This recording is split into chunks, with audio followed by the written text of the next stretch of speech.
What happens when a civilization loses not just its buildings, but its memory? History often tells that story in the language of accidents. A library burns, a monastery falls, a shipment disappears in wartime. Centuries pass, and what remains is a silence so complete that it begins to sound natural. We inherit the gaps as if they were inevitable. We call them tragedy or fate or the slow erosion of time. But there is another possibility, quieter and more unsettling. Sometimes knowledge does not vanish. Sometimes it is removed. Across empires and continents, the same pattern seems to return like a shadow at dusk. In moments of conquest, upheaval, or reform, certain texts are not merely lost in the chaos. They are identified, gathered, carried away, and hidden behind new walls. Official histories speak of preservation, necessity, or collateral damage. Yet beneath those explanations lingers an older human instinct, the wish to control not only land and power, but the story people are allowed to tell about themselves. This is not simply a journey through missing books. It is a journey through motives, fear of contradiction, hunger for advantage, the desire to possess a cure, a map, a formula, a record of the past, and decide who will never see it. In that sense, every stolen manuscript becomes more than paper and ink. It becomes a gate closed in the mind of the world. And still, fragments remain. A reference in a letter, a scholar's complaint, an erased catalog entry, a rumor beneath official language. Enough, perhaps, to suggest that what was taken mattered precisely because it could change how people understood the cosmos, the body, the sacred, or themselves. So this story begins not in certainty, but in absence. In the dust of ruined archives and the echoes of locked rooms, one question waits for us. When knowledge disappears, who benefits from the dark? It began with a city of domes and sea light, where Constantinople stood like a hinge between worlds. In the spring of 1204, as armies pressed against its walls and smoke climbed into the sky, the city's greatest danger may not have been fire alone. In the confusion of siege and plunder, attention turned toward a quieter prize, the Imperial Libraries, where generations of Greek, Roman, and early Christian thought had been copied, guarded, and argued over. Shelves held theology beside geometry, medicine beside philosophy, sacred commentary beside works that asked inconvenient questions about the heavens and the human body. What vanished in those days was more than parchment. It was context. A civilization does not store memory in one voice. It stores it in disagreement, in margins, in competing explanations of how the world works. When collections are broken apart, what disappears is not only information, but the conversation itself. Some accounts suggest that among the manuscripts most eagerly sought were texts with the power to disturb settled certainties, writings from antiquity that described nature without miracle, histories that complicated official legends, and scientific ideas that would later reappear as if newly born. Whether every legend is true matters less than the pattern it reveals. In times of upheaval, institutions often know exactly which pages they fear. Imagine a scribe reaching for a volume while boots thunder in the corridor. Imagine a chest being sealed, a label removed, a record rewritten. Outside, the city falls. Inside, another kind of conquest begins, the conquest of memory by selection. And so one chapter of loss enters history not as a clean burning, but as a sorting. What is taken in such moments is not only knowledge, it is the right of future generations to discover how wide the human mind once was. What survives a burning library is often not the book, but the rumor of what the book once contained. In Alexandria, that rumor has outlived emperors, religions, and even the city's own changing shoreline. The Great Library has become less a building than a symbol, humanity's longing to gather the scattered pieces of the world into one place, and its equal talent for letting that dream slip through its hands. We speak of its destruction as if it were one event, one night of flame. In truth, it was more likely a long unwinding. Political shifts, neglect, decrees, conflict, and the slow vulnerability of knowledge when no one agrees on who it belongs to. Yet the deeper mystery is not simply that texts disappeared. It is that some may have been absorbed before they were lost. Ancient accounts and later traditions hint that certain works did not vanish into ash at all. They moved. Carried into private collections, temple archives, royal storehouses, or distant centers of learning, they slipped out of public reach while leaving behind only a silhouette. Mathematics, astronomy, medicine, and speculative philosophies may have traveled this way, detached from their origins, renamed by new custodians, folded into fresh traditions that rarely acknowledge the hands that first shaped them. This is one of history's quieter transformations. Knowledge can be stolen without anyone breaking a lock. It can be translated, relabeled, excerpted, or preserved so selectively that the original mind behind it disappears. A text survives, but the world that produced it is erased. Picture the harbor at dusk, scrolls wrapped in linen, crates marked for transport. A scholar watching from the quay, understanding that removal can look almost civilized. No blaze, no shattered marble, just absence arriving politely. And perhaps that is what makes lost libraries so haunting. They remind us that memory is rarely destroyed all at once. More often it is thinned, redirected, and made to serve another story. The question left behind is not only what Alexandria lost, but how much of what endured was quietly taken first. High into the mountains where thin air sharpens every sound, monasteries once kept the world alive in ink. For centuries, Tibetan libraries held more than sacred teachings. Within their painted walls rested star charts, medical treatises, philosophical debates, ritual manuals, and records of a civilization that tried to understand suffering, not by conquering it, but by studying the mind that experiences it. Shelves rose like quiet architecture. Pages wrapped in cloth waited in careful stacks. To enter such a room was to feel that knowledge could be both precise and devotional at once. Then came invasion, upheaval, and dispersal. When monasteries were raided or abandoned, manuscripts did not simply disappear into ruin. Many were carried away, some by soldiers, some by collectors, some by scholars who believed they were rescuing what would otherwise be destroyed. As so often in history, preservation and removal walk side by side. A text taken from danger might survive. But it also lost its landscape, its language of use, the community that knew how to read not just the words, but the silences around them. Among the most intriguing losses were works tied to traditional medicine and esoteric practice, texts that blended anatomy, observation, spiritual discipline, and an older cosmology unfamiliar to the modern West. In another setting, they might have seemed like fragments of myth. In their original context, they formed part of a living system shaped by memory, apprenticeship, and ritual care. Imagine a library courtyard after the noise has passed, wind-moving prayer flags, dust settling on thresholds, a single volume missing from a stack, then 10, then hundreds. Not all theft announces itself as greed. Sometimes it arrives wearing the language of scholarship, security, or progress. And this is the ache at the center of displaced knowledge. When wisdom is removed from the culture that gave it meaning, something survives, but something essential is still broken. What do we really save when we carry away the book, but leave behind the world that taught people how to understand it? It started in the desert, where the wind can preserve a secret longer than any wall. In the caves near Qumran, above the Dead Sea, clay jars held texts that had slept for centuries in darkness. When the scrolls came into modern view, they seemed almost impossible. Voices from a vanished world, preserved in brittle skin and fading ink. Biblical writings appeared beside community rules, commentaries, hymns, and visions of history shaped by expectation and hope. It was not just a discovery. It was the return of a lost chorus, and almost immediately a struggle began over who would control the meaning of what had been found. Some of the tension was ordinary and human. Scholars competing for access, institutions guarding prestige, governments asserting authority, collectors moving through the shadows of the antiquities market. But the deeper conflict came from the scrolls themselves.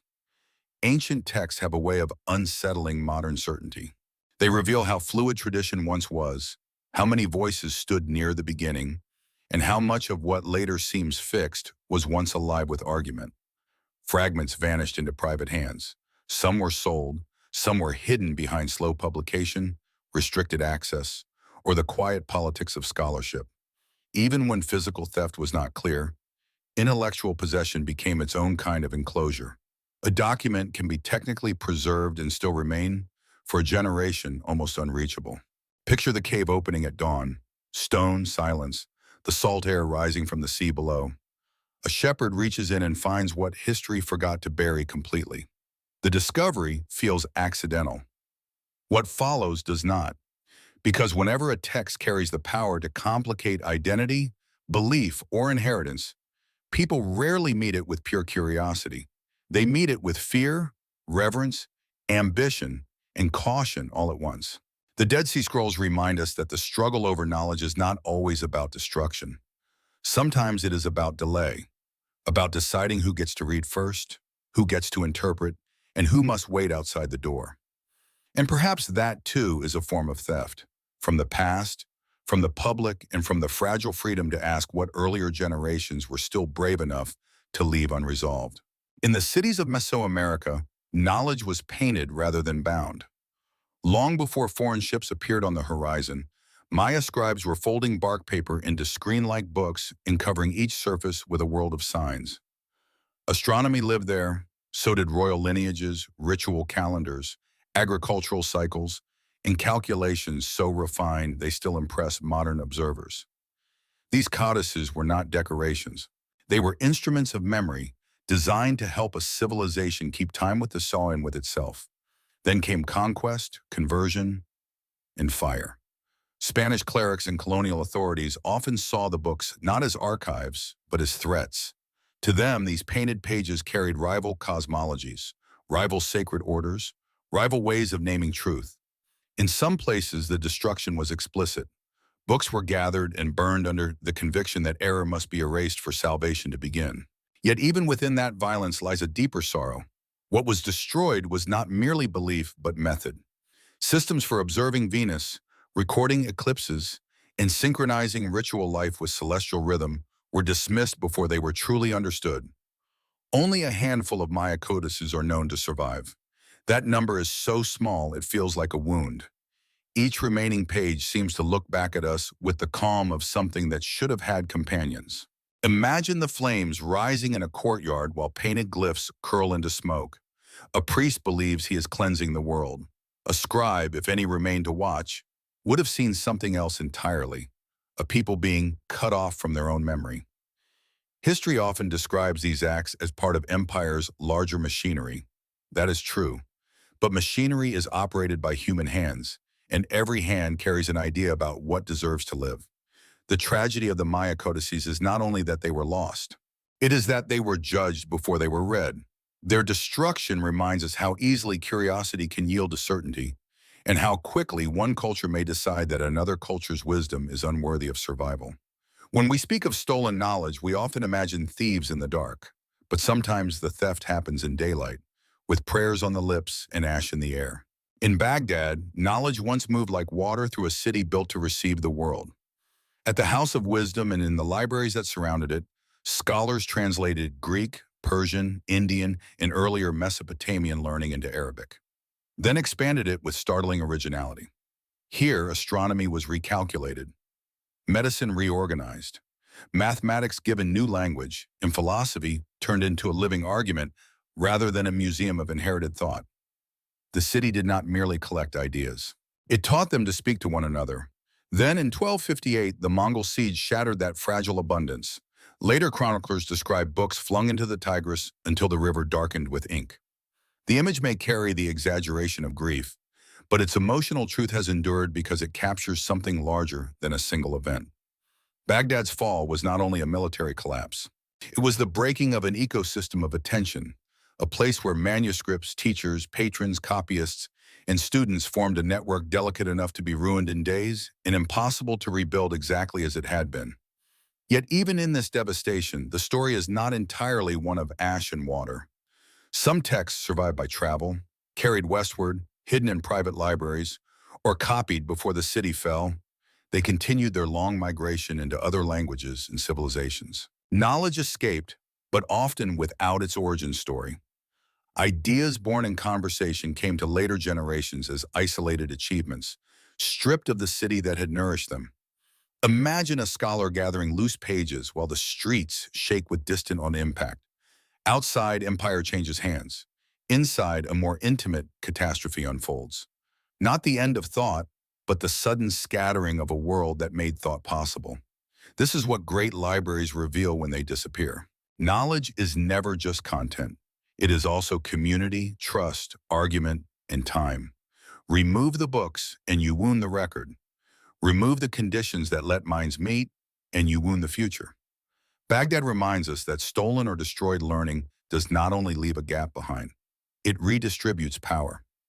After the river clears, someone else decides which fragments matter, which names endure, and which civilizations are remembered as sources rather than footnotes. And somewhere beneath that silence remains a harder question. How much brilliance has history preserved only after first tearing it from the hands that made it flourish? Sometimes the most important things are not hidden in palaces or temples, but in the ordinary rooms where people try to heal one another. Across the medieval Islamic world, medical libraries grew not only as collections of theory, but as working tools. Physicians copied case notes, pharmacological recipes, surgical observations, and translations of older Greek, Persian, and Indian texts. In these volumes, the body was not a mystery to be feared. It was a question to be studied with patience. Illness became something that could be observed, compared, and treated through knowledge that crossed borders more easily than armies ever did. And yet, as empires shifted and libraries were looted, neglected, or absorbed into new powers, many of these texts slipped from sight. Some disappeared in war. Others were taken into private collections in Europe and elsewhere, prized as rare objects while the medical cultures that produced them were treated as chapters already closed. In time, certain ideas resurfaced without clear lineage. Methods of diagnosis, compounds derived from plants and minerals, practical insights into contagion, anatomy, and care. The knowledge survived in fragments, but its pathway grew faint, as if history preferred discovery when it appeared under a different name. There is a special sadness in the theft of medical wisdom. When astronomy is lost, we lose one way of seeing the sky. When medicine is lost, the loss enters the body. It touches pain, recovery, childbirth, infection, aging. It alters not only what a civilization knows, but what it can spare its people from suffering. Picture a physician's shelf in lamplight, glass jars, mortars stained with herbs, margins filled with corrections from long practice. Then imagine the room emptied, the manuscripts packed into crates, their usefulness transformed into rarity. A remedy becomes a collectible. Experience becomes prestige. This is one of history's quietest moral questions. What happens when knowledge meant to serve the vulnerable is removed from the communities that need it most? Preservation may keep the page alive, but it does not always keep faith with its purpose. The vanished libraries of medicine remind us that ideas are not neutral treasures. They are part of human care. And when they are taken, delayed, or renamed beyond recognition, the wound is not only historical, it is intimate, measured in the pain that might once have been understood a little sooner. It began, as many discoveries do, with objects too beautiful to be ignored. In Renaissance Europe, collectors filled rooms with manuscripts, instruments, statues, and relics from the ancient world. Cabinets of curiosity promised wonder, but they also reflected a changing instinct. The desire not merely to learn from the past, but to possess it. Monasteries were dissolved. Noble libraries were dispersed. Manuscripts traveled through war, trade, inheritance, and quiet opportunism. A scholar might call it rescue. A prince might call it prestige. Somewhere in between, entire traditions were uprooted and rearranged under new names. What vanished in this movement was often not the text itself, but its home. When books are removed from the communities that copied, debated, and preserved them, they become easier to admire and harder to understand. A manuscript on astronomy can survive while the local calendar it once shaped disappears. A devotional text can be cataloged as art, while the lived practice around it fades from memory. Even humanist recovery, for all its brilliance, sometimes carried this paradox.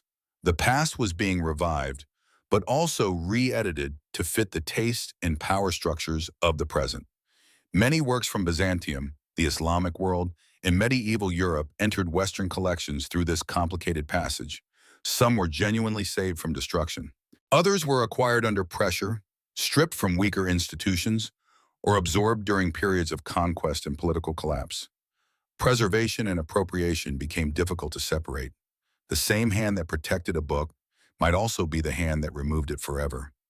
Imagine a long gallery lit by winter sun, shelves polished, bindings restored, ownership marks freshly stamped. The manuscript is safe now, perhaps safer than ever, but the silence around it has changed. It no longer belongs to the people who knew why that text mattered at dawn, in prayer and planting season, in the practice of law, in mourning, in healing. This is the subtler face of stolen knowledge, not fire, not flood. Reclassification. The Renaissance gave the world extraordinary acts of rediscovery. It also reminds us that memory can be centralized, curated, and made to serve new authority. And once that happens, the question is no longer only what survives, but who gets to define what survival means. In the 19th century, the theft of knowledge learned to wear white gloves. Across Africa, Asia, the Middle East, and the Americas, expeditions set out under the banners of science, archaeology, and empire. They mapped ruins, opened tombs, copied inscriptions, purchased manuscripts under unequal conditions, and removed whole archives into institutions thousands of miles away. Museums called it preservation. Universities called it scholarship. Often both claims held some truth. But truth can be incomplete. What was saved for study was also taken from the soil of its meaning. Nowhere is this clearer than in the long journey of manuscripts gathered during colonial expansion. In Ethiopia, India, Egypt, and beyond, handwritten traditions that had survived war, weather, and dynastic change were suddenly vulnerable to a new kind of disappearance. Not destruction, but extraction. Sacred books, court chronicles, scientific treatises, and local records left monasteries, shrines, and family collections to enter imperial catalogs. Once relocated, they became easier for the powerful to access and harder for origin communities to reclaim, not only physically but intellectually. Interpretation followed possession. There is an irony here that history rarely softens. The same empires that disrupted local systems of learning often presented themselves as the guardians of what remained. A manuscript might be cleaned, restored, translated, and displayed under glass, while the living culture around it was dismissed as backward or unstable. The object was honored. The people were not. Imagine a reading room in London or Paris. Soft lamps, controlled temperature. A manuscript from far away rests safely in an archival box. Scholars turn its pages with care. Yet somewhere else, in the place where it was written, the absence has become ordinary. A shelf is empty. A lineage of teachers is broken. Children grow up near the ruins of knowledge their ancestors once held in their own hands. This is the strange legacy of modern empire. It could preserve the artifact while impoverishing the memory. And so the question deepens. When knowledge is protected by those who first removed it, what name do we give that act? Rescue, stewardship, possession? Perhaps the answer depends on where one is standing, inside the archive or outside the locked door. There are times when history does not lose knowledge to conquest or fire, but to something colder, secrecy. In modern archives, government vaults, private collections, intelligence repositories, and restricted institutional holdings, documents can remain physically intact while becoming functionally absent. They are not destroyed. They are withheld. Sometimes the reasons are understandable. Fragility, national security, uncertain ownership, the slow caution of conservation. But at other times, restriction gathers its own momentum. The file stays closed because opening it would complicate a reputation, challenge a familiar story, or force institutions to admit how much they acquired in silence. This is where stolen knowledge enters the contemporary age. A manuscript no longer has to vanish into legend to be lost to the public. It only has to be classified, litigated, buried in bureaucracy, or locked inside a private vault where scholars cannot test, compare, or question it. In such cases, absence becomes administrative. The missing text leaves a paper trail, perhaps even a catalog number, yet remains as inaccessible as if it had sunk to the bottom of the sea. What makes this especially haunting is how ordinary it can look. A climate-controlled room, a polite denial, a reference in a finding aid that leads nowhere. Silence managed by procedure rather than force. Imagine a researcher sitting in a reading room, pencil in hand, request forms submitted, waiting for a box that never arrives. Somewhere nearby, perhaps only floors away, the document exists. The barrier is not time, it is permission. Of course, not every closed archive hides revelation. Some sealed records contain little more than routine fragments or disappointments. But the principle matters. Knowledge does not belong only to institutions powerful enough to hold it. It belongs, in some deeper sense, to the human story itself. And so the pattern returns in a new form. To control access is to shape memory. To delay inquiry is to influence truth without ever having to deny it outright. Perhaps that is the quiet lesson of modern secrecy. The age of stolen knowledge did not end when the fires dimmed and the armies withdrew. It simply learned how to disappear behind paperwork, polite language, and the soft click of a locked door. And yet, history has a habit of whispering back. A page turns up in a forgotten box. A fragment is identified in the binding of another book. A catalog, once dismissed, reveals that a vanished manuscript did not vanish when people thought it did. Across recent decades, scholars, conservators, and local communities have begun piecing together scattered inheritances with a patience that feels almost archaeological in spirit. What was once treated as isolated treasure is being understood again as part of a broken whole. This work is rarely dramatic. It happens in basements, monasteries, family homes, restoration labs, and digital archives. A faded ownership note reconnects a manuscript to a place. A linguistic clue reveals that a supposedly anonymous text traveled farther than anyone knew. New imaging technologies recover erased layers of writing, exposing older arguments hidden beneath later revisions. In these moments, recovery feels less like discovery than reunion, and reunion changes the moral landscape. Because once we can trace where a text came from, how it moved, and who lost access to it, the old language of neutral collecting becomes harder to sustain. Questions of return, shared stewardship, and open access grow sharper. Not every object can be sent back easily. Not every archive can be remade. But the effort to reconnect knowledge with the people, languages, and traditions that shaped it is more than a legal matter. It is a human one. Imagine a community seeing a manuscript from its own history for the first time in generations. Not as a photograph in a distant catalog, but as something legible again. Something that speaks in a familiar cadence. The recovery may not erase the loss, but it interrupts the silence.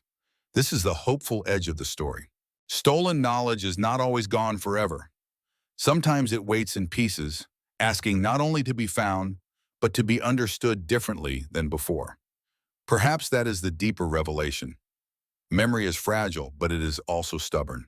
Even when scattered across empires and centuries, it keeps reaching for coherence. And when we help restore those broken connections, we are doing more than correcting the past. We are enlarging the future's right to remember. What remains after the theft is not only loss, but inheritance.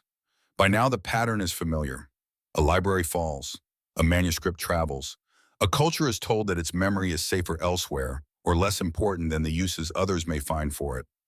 Over time, the theft becomes difficult to see because it is absorbed into institutions, citations, and accepted narratives. The stolen page enters history under a new description. Its old name fades, its journey is softened into inevitability. But inheritance has a strange conscience. Sooner or later, every archive asks a question of those who keep it. What do we owe the dead whose words we preserve? Is it enough to protect the object if we do not also restore the path back to the people who made it meaningful? Scholarship can illuminate, but it can also conceal when it treats knowledge as detachable from grief, exile, or power. The farther a manuscript moves from its original world, the easier it becomes to admire its beauty while forgetting the wound that carried it there. Imagine a long table covered in fragments from many civilizations, a medical text without its school, a prayer book without its singers, a calendar without the sky it once interpreted from a particular latitude, in a particular season, among a particular people. Each fragment still speaks, but none speaks alone as it once did.